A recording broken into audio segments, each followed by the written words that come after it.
24 hours, one bench, countless conversations. Homelessness, poverty, and addiction affects all of us, and we're doing something about it.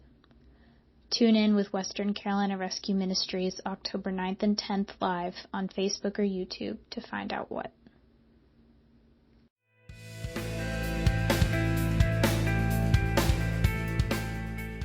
Wake up, Asheville. I'm Matt Pikin, and this is your newscast for Tuesday, October 7th.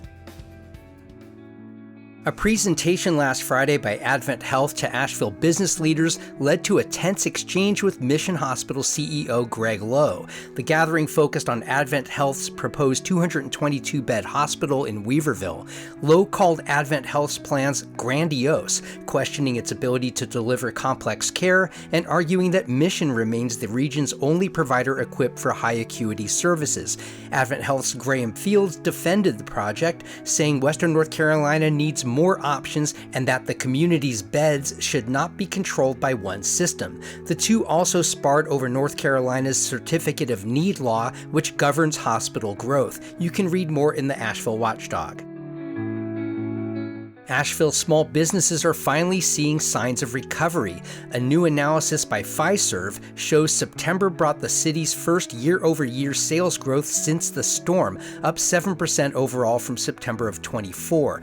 Goods sales rose 14% and service sales climbed 4.5%, narrowing the city's sales deficit from 12.5% in July to 9.6% in September. Restaurants gained 16% and hotels were up nearly 6%. Reflecting a rebound in tourism. Analysts say the data suggests Asheville's economy is headed in the right direction. You can read more at 828 News Now. Western North Carolina farmers are facing new financial uncertainty as the U.S. Department of Agriculture pauses disaster recovery payments during the federal government shutdown. The halt affects key Farm Service Agency programs, including those that reimburse farmers for flood recovery work following Helene, which caused an estimated $5 billion in agricultural losses statewide. Henderson County growers alone lost up to $150 million. Farmers awaiting those funds say each day's delays worsens their situation. Governor Stein has urged federal officials to exempt Western North Carolina recovery efforts from the freeze. You can read more about this in the Citizen Times. Asheville Watchdog columnist John Boyle revisits whether Asheville Mayor Esther Manheimer's career as a real estate attorney creates conflicts of interest in city development decisions.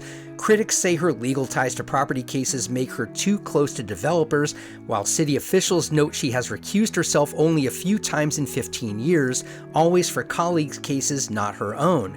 Legal experts, including Western Carolina University's Chris Cooper, argue that her profession isn't disqualifying and that such potential conflicts are unavoidable in local government. Boyle concludes that Manheimer's dual roles pose challenges but don't compromise her service.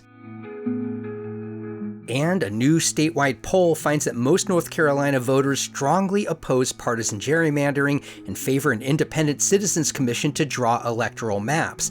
The survey, conducted by the Republican-leaning firm Opinion Diagnostics for Common Cause North Carolina, found 84% of respondents believe it's never acceptable for politicians to draw districts to benefit their own party. The results come as Senate Leader Phil Berger has suggested lawmakers could again redraw congressional maps ahead of the 26 election. Common Cause leaders say the data shows voters want fair maps, not more political manipulation. Read more at Blue Ridge Public Radio. Before I let you go, you could be a huge help to Wake Up Asheville by giving us a rating on Apple Podcasts, Spotify, or wherever you get your podcasts. If you're feeling generous with 5 stars, please leave a short comment along with your rating. It would really help our show stand out. Thanks for tuning in. I'm Matt Pikin, and I'll see you right back here every weekday morning for all the top Asheville headlines and news briefs.